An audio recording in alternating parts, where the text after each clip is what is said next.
Hey guys, Jay here. Welcome to Models and Memories Weekly, a show about nothing filmed in front of a live studio audience. This is episode 5, Attack of the Paint.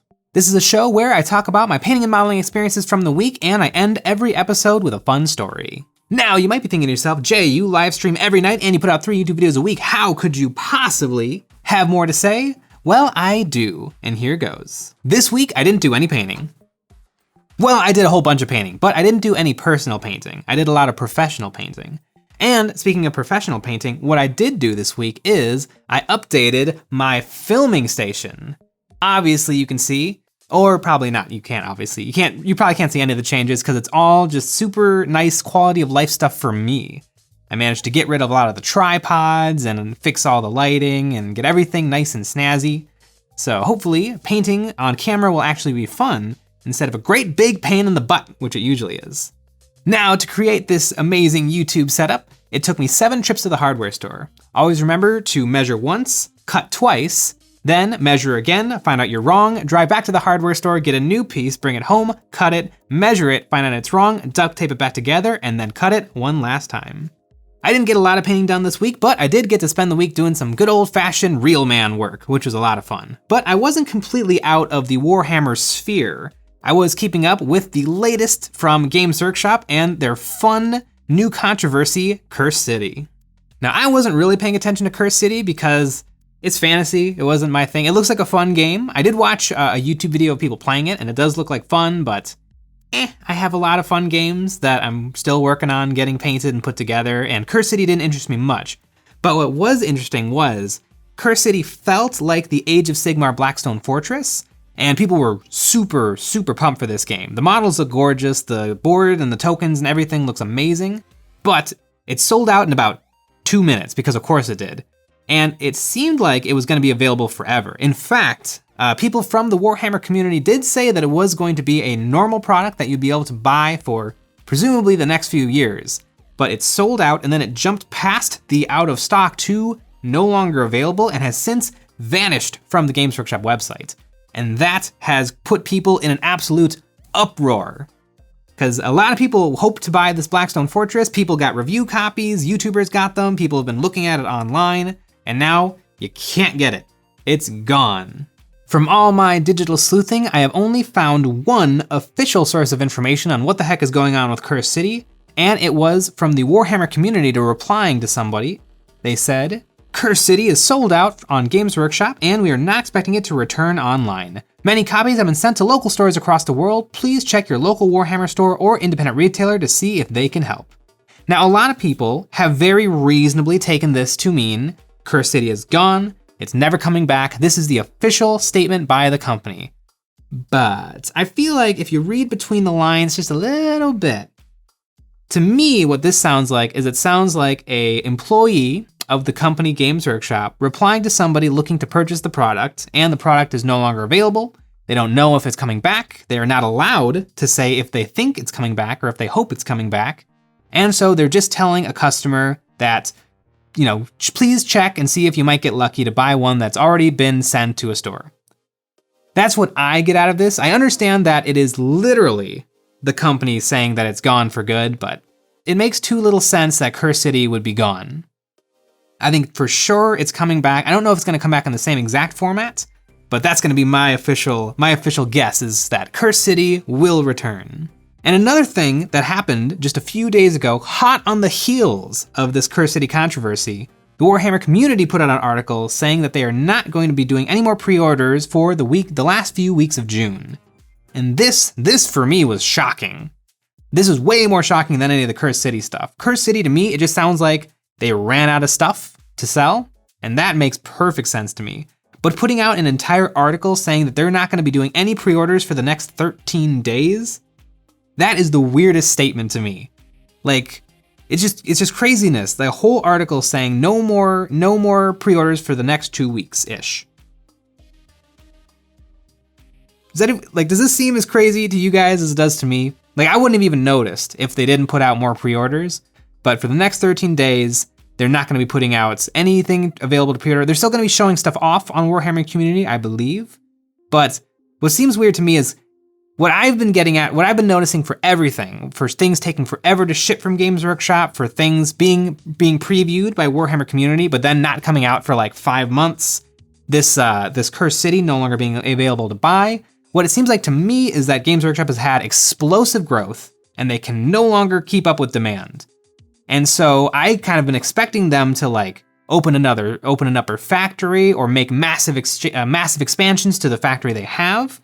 And I've been expecting kind of something to happen where they're like, hey, we're gonna be, this quarter, we're not gonna have pre-orders, or, for the next 3 months, no pre-orders, or while we get into the groove of changing up our manufacturing. 2 weeks, 13 days, that is not expanding your factory. So it just seems bizarre. I wonder what's going on. Maybe staff evaluations. Maybe that takes 2 weeks where they can't be producing new content. But I don't know, it just seems very bizarre. But that's the word for Games Workshop, bizarre. You never know what's going on. One thing that slipped by a lot of people, but I noticed from the Warhammer community was they switched their show-off day from Saturday to Monday for like 3 or 4 weeks. The new model Monday, they called it. And what I really hope what happened was there was a situation at old Games Workshop where Rupert went over to William and was like, hey, you published the new article on Saturday, right? And that guy was like, oh no, I didn't publish it. And then there's like, oh no, what do we do? We'll make up a new graphic. We'll call it New Model Monday. It even rhymes. And we'll do it for a bunch of weeks. That way we don't look like an idiot. And then that's why we got New Model Monday for a very short amount of time. Like, I bet that sort of stuff happens at Games Workshop constantly. I bet they send an email and then they go have a cup of tea, and then that email never gets to whoever it needs to, and then all of a sudden there's like, oh my gosh, you released the Be'lakor model? That was supposed to come out with the Demon release this summer. What are we gonna do? Right? Because Games Workshop is so random. How could it not be like that? I never get that mad at Games Workshop. It's just, they make stuff. Sometimes it's cool and I buy it. Sometimes it's still pretty cool, but I don't buy it. I don't know. That's pretty much where it starts and stops for me. And you know what this whole conundrum has reminded me a lot of?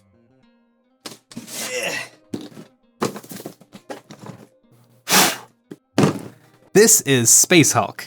And this is probably one of the most popular Warhammer 40k anythings ever made. And this exact box has come to Games Workshop, sold out, and then disappeared from Games Workshop like 4 times. Maybe even 5, but it might not have been this box. That might have been the 3rd edition box. But like, this is one of the most popular things they've ever made, and this sells out and is gone for good all the time. The fact that this box exists in a constant state of out of production is why I'm not that concerned about its Cursed City. I bet it'll come back. If I ever feel like picking it up, I bet one day it'll come back. Spending all this time concerned with like what Games Workshop says and what they publish and what models come out, it all just feels like energy in the wrong places. Like I 100% understand for some people if being pissed off at Games Workshop is the fun. If that is the entertainment, then just go for it, because there is plenty to rag on them for. But they just make cool toys. I've heard that Games Workshop has been conditioning its customers to fear FOMO, the fear of missing out, and that this has been conditioned by all of these new releases and each one being bigger and more exciting and cheaper or a better deal than the last. But for the most part, I actually find myself to be completely immune to FOMO, and I think that immunity is actually Games Workshop's fault. Games Workshop makes so many models that I'm missing out on every model I don't buy. And so that huge pile of models that I don't buy is all part of that thing. I could buy them. I could buy some Cryptex, I could buy something for my Space Marines, I could start a Sisters of Battle army, I could play a little Age of Sigmar. Every model I've ever not bought exists in the part of my brain of possibility.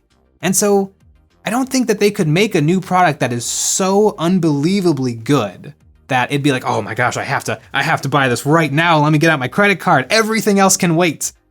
Like, that just can't happen because of what Games Workshop products are. Like if the idea of FOMO, the perfect example of FOMO would be like Nickelback playing at the Lyceum Theater one night only. If you don't buy tickets today, you will never get to experience this again. That is a perfect example of FOMO. But a company that makes thousands upon thousands of models and continues to keep them in stock and available for years and years and years and years, it's kind of hard to miss out. Like that new Lord Croak they just showed off, that is pretty cool, and I'll probably buy that one day.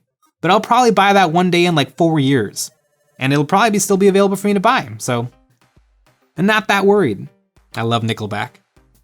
So even though I didn't get much done this week, it was still a fun week to be a wargamer. Also, I got to play Necrons and Kill Team, and that was pretty cool. Now, Models and Memories Weekly, it's time to get to the memories portion of this show. Every time I like to pick one of my lovely objects from my YouTube set and talk about it and explain all of the memories and the wonderful little moments that exist inside of that object for me.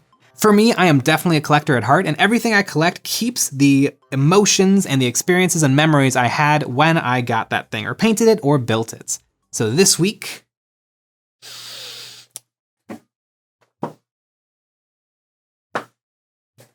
I'm gonna talk about this duck. Now, this duck has been prominently featured in many Eons of Battle videos because he is hilarious. I mean, just look at him. And this was built by me from plans I stole on the internet in a program called Lego Digital Designer. Now, Lego Digital Designer is a program that lets you build with bricks, but that is the one made by Lego, and it is now horribly out of date. I have since switched to the new program called Stud.io. Get it, Studio? Get it? It's a super amazing program. It has every single brick that Lego has ever made, every new brick, like almost the day they come out with a new set, those bricks get added to the program. And I love it. Completely scratches that itch for me, that Lego itch, where I just pop open the program. Sometimes I will download some Lego instructions from the Lego website, and I'll build the Lego set in Lego Digital Designer. I'll have 2 tabs open. It's a lot of fun. I highly suggest it. But getting back to this duck. So I was surfing the internet, looking at Legos, obviously, and I saw somebody had created just about this duck. And I thought it was so awesome and so wonderful, I had to have it. And so, just from a single picture, I spent the afternoon very carefully kind of guesstimating what parts he used and in what order, and ooh. Come on now. And over the course of a couple of hours, I guessed at just about every part I could envision, and I had recreated the Lego duck. I think his was actually in sand green, which is a fairly rare Lego color. Mine is in classic rubber ducky yellow. Now, even though I built this Lego duck, it was not my own design, it was someone else's design called a MOC, which for all of you in the Lego biz know that stands for my own creation. And that is kind of the fun world that Lego lives in, because nobody really has ownership of any particular design, because it's replicatable. Everybody has exactly the same tools. Unless you're like drilling holes or putting glue on Legos. Everybody has these particular components to build with whatever they want.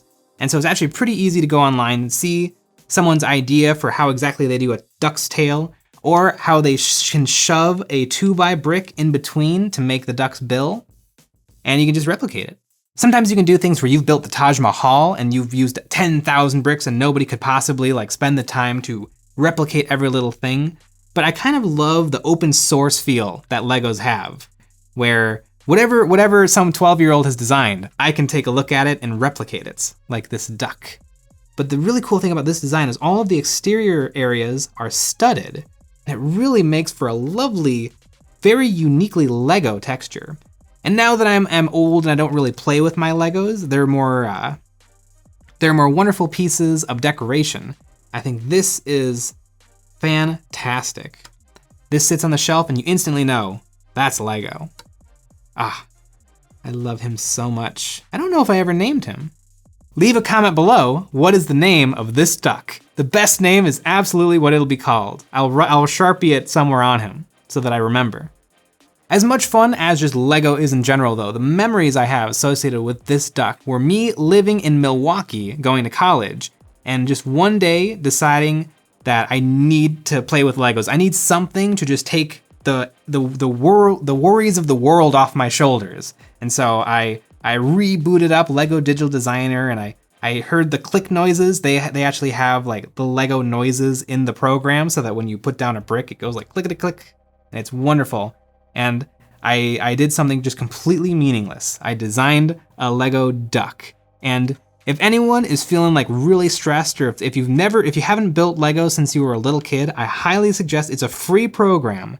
Studio, stud.io. Just load it onto your computer, boot it up, and just start tinkering with all the little Legos. They have every color, they have every piece, and they actually have a surprisingly decent render engine. You can actually make the program render out your build, and it really does look like real Lego. So it's a very cool program. But that is what this little duck means to me. Every time I look at this duck, it brings me back to that calm, that just moment of relief I had spending the afternoon putting together a little duck instead of working on all of the homework that was completely due. And you know what this duck also reminds me of is I have this idea floating around in my head where Lego is very expensive and 40K is very expensive. I want to see if I can build a Lego Space Marine army, a 500-point Space Marine army. I want to build it in Lego and I want to build it in real, and I want to see which one is cheaper. And if you want to see that fun idea come to life, then we're gonna need some support. And the best way to support us is over on Patreon. Over there, you'll get access to some behind the scenes, some bloopers, some fun song parodies, and an extra live stream every single week. So please check out the Patreon. That wraps up this episode, but if you'd like to see a montage of completed models, then stick around to see what the EOB Complete community has been up to this week. We put out a challenge to our community to send us before and after photos of their recently finished models to be immortalized in our videos. If you want to join in the fun, you can submit a before and after photo of your painted mini to our Discord server, which you can find in the description below, or you can post it to Instagram with the hashtag EOBComplete. Without further ado, let's look at and get inspired by what the folks have finished this week. An Imperial Guard by Just Make Stuff, a Primaris Chaplain by Huntron, a Phoenix by Dark Nova 643, some Mandrakes by Red Badger 91, a Primaris Chaplain by Steel Blue 1, a Plague Rhino by Yellow Panzer, a Dragon by Decimation, Hack Tau from Infinity by Pyro Main, a Captain by Math Marcus, a Union Soldier by CDR Keller 21, a Leviathan Dreadnought by Joe Dracos, a Slaanesh Prince by Lookout Science, an Iron Hills Chariot by Pat, a Skaven Fella by Thrafstis, a Zombie Bust by Woe77, a Swarmlord by Scottbot, a Primaris Eliminator by Chris Carnage, a Dwarf Rider by T-Prole, an Invictor Tactical Warsuit by Holit27, the Fellowship of the Rings by Alexandros P, and a Primaris Reaver by Power Surge. Congratulations to everyone for a job well done. It's no small feat to get paint on minis, and you all should feel really proud. Nothing gets the hobby juices flowing like finishing a project, and we thank you for sharing your work, motivating us and the hobby community to paint our plastic. Thanks for sharing.